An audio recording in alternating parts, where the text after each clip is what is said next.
Welcome in to another daily editorial here on the KE Report. I am chatting with Jordan Roy-Byrne, founder and editor of The Daily Gold.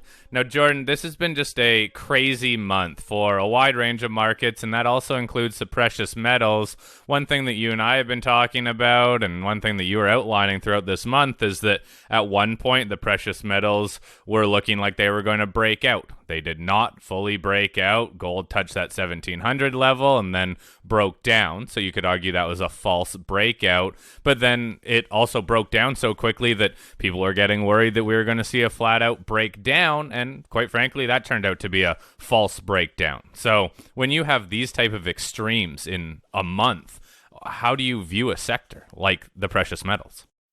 Yes, Corey, it's really been insane action. I mean, how do I view the sector? Just it's insanity. I mean, I can't recall seeing a false breakout and then a false breakdown at the same, like literally almost in the same month or within 4 or 5 weeks. It's just insane. It's unreal. To not only to get the false breakout, but then you get a decline in the span of 3 weeks, which we've never seen before. And then, by the time the month closes in the next couple days, if you look at a line chart on GDX and GDXJ, it's going to look like nothing happened this month, and a little bit the same on silver. So it's really insane, and I can't, following this market almost day by day for 15 or 16 years, I can't recall this type of action in the years that I followed the market. So, as you know, I'm not a man of few words, but there's really not much more I can say about it. Other than that, it seems unreal and insane. Yeah, it really does. But you know what? That seems to be the world that we are in right now, living almost in a movie, not a very good movie, at least right now. Now, when we talk about just how big these monthly candles are, let's dissect the top and bottom end of these candles. So the top end being 1700. That's what gold rallied up to. Is that encouraging to you that gold made it back to 1700, or is that disappointing that it topped out there again? No, it's more encouraging to me than disappointing because a week ago, looking at the chart, it was clear that there was short-term support at 1450. But if you were looking at a weekly chart or a monthly chart, it looked like gold had put in an intermediate top at 1700. I mean, the monthly chart, until the upside explosion we had, the monthly chart was looking pretty bearish. And granted, it's a bad idea to consider monthly charts, which I did until the end of the month. But I mean, over a week ago, nobody was expecting that gold was going to shoot up $200 in 2 days. But I mean, long story short, last week I did I did put a line in a flash update where I said, I still am leaning towards the scenario where we're going to see gold, retest 1375 to 1400. But if it's able to rally back to 1700, that would tell me that the odds of that scenario happening are much, much lower. So I was not expecting it to rally back to 1700, but I am very encouraged that it happened, Corey. And look, even if gold, I mean, just consolidates and sits here for, I mean, even a month or two, that's not bearish to me. I mean, the fact that it got all the way back to 1700 after a really strong sell-off, I mean, that's a good sign. That's encouraging. If you go back to 2008, you'll remember in September, we had a big bounce back, but gold was not able to rally all the way back to the top at 1,000 at that point. I think it rallied, back to 930 maybe. So again, I think it's really encouraging that gold was able to rally back to 1700, even though, I don't see a breakout as imminent here, and the net spec position is still pretty high. So I would lean towards more correction and consolidation at this point. So what about the lower end too, the washout down to 1450? It happened quickly, and the recovery happened very quickly too. We were seeing days there where gold was moving almost $100 a day. Is that encouraging that 1450 held? I know a lot of people were looking at kind of that 1550 level, but next stop 1450. What do you think?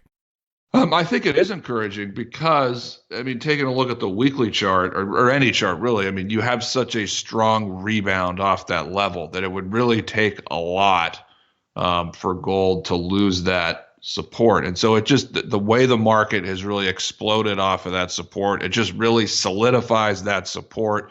It tells you that there's a lot of, very, very strong demand around 1450. So, I mean, I would be surprised if 1450 didn't hold at this point. But granted, I've basically been surprised by everything that's happened in the last 3 or 4 weeks. But I think that's a really just a good sign for the sector and also the stocks because I mean, if the market thinks there's a floor at 1450, that's really, really encouraging for all the stocks. Now let's talk about the stocks because they too are volatile. You look at GDX, GDXJ, and hey, they're putting in some pretty massive candlesticks this month as well. But I think you could argue, were really trying to break down. They broke down lower than pretty much anywhere they had been in 2019, something like a GDX chart, but then have recovered back into this upper range.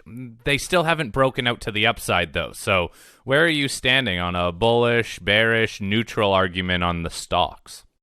Well, I will say this: if we look at the rebound off the lows and we compare it to 2008 in GDX, this rebound, I think we did 61% in 7 days. Maybe a little bit more if we count the eighth day, but compare that to 2008 when it did, I believe, a 56% rebound in 9 trading days. So the move off the low has been very similar. If you go back to 2008, the market retraced much of that low, not all of it. And I mean, it didn't do enough to look like a double bottom, but it did retrace, probably 70 or 80% of it. I'm just guessing from what I remember. So that happened. And so it would not surprise me. I mean, looking at GDX and GDXJ right now, they have some gaps, which it looks like they're going to fill. I mean, they did rally up to, GDX rallied up to 27, which is where the 50 and the 200-day are at. And that it was at the same time when gold rallied back to 1700. So, the sellers probably have a little bit of an advantage here. And there are those gaps to fill in GDX and GDXJ also. But I will say, if we go back to that 2008 low, and talking about inflation expectations, GDXJ, if you look at the MVIS website, which is the parent index for GDXJ, they actually have a chart there going back to 2004, so you can see. And GDXJ really didn't start to take off until early December. So that was maybe 5 weeks or 6 weeks or so, after GDX bottomed, after gold bottomed, and after GDXJ bottomed. So there was a little bit, we did get the bottom. There was a little bit of backing and filling. So, Corey, maybe the miners did put in that low a week ago or so, and now we're going to back and fill for a little bit. So, you considering that gold rallied all the way back to 1700, and considering the strong move off the bottom, which is in line with the 2008 rebound, that makes me encouraged that, that low, it looks to me like the weight of the evidence says it's probably going to hold. And, we could retest that. And if we do retest that over the days, the next couple of weeks, that would be a real strong buying opportunity. All right, let's wrap it up with comments on silver because silver was just getting hammered during this month, but that again has also recovered. It moved up $1 in just one day this week or last week, one or the other, but it was a very quick recovery. Again, still not breaking out. Where does silver stand in your eyes? Well, silver, again, you have the false breakout in the false breakdown, and this really looks like a huge false breakdown potentially. It depends on where it's going to close this month, but silver, this just looked like death until it had this really a V rebound. So if silver closes and it holds above the 2018, or I should say that the late 2015 2018 lows, if it's able to hold above that this month and then it closes above it again next month, that would be a very positive sign for silver. So, I mean, again, looking at the monthly chart here, I mean, that's an insane candle. But as far as closing prices, which are the most important, the closing prices on the monthly chart, are telling you that, in the last week or so that we've seen a false breakdown. I never would have,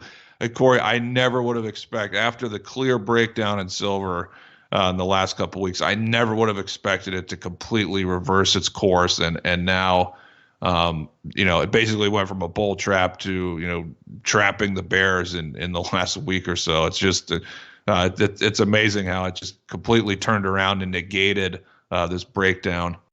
It's been a crazy month, and we're also ending the month in a crazy way, right? So let's see what April holds, because boy, oh boy, hopefully it's not as bad as March has been. It seems like we might be turning the corner generally, but it seems like a slow turn as well. So, hey, Jordan, thanks for sharing some of your updated technicals on just these insane charts. And all you have to do is look at those monthly candlesticks and just to understand just how wild this month has been. Jordan, thanks for your time, buddy. Have a good weekend.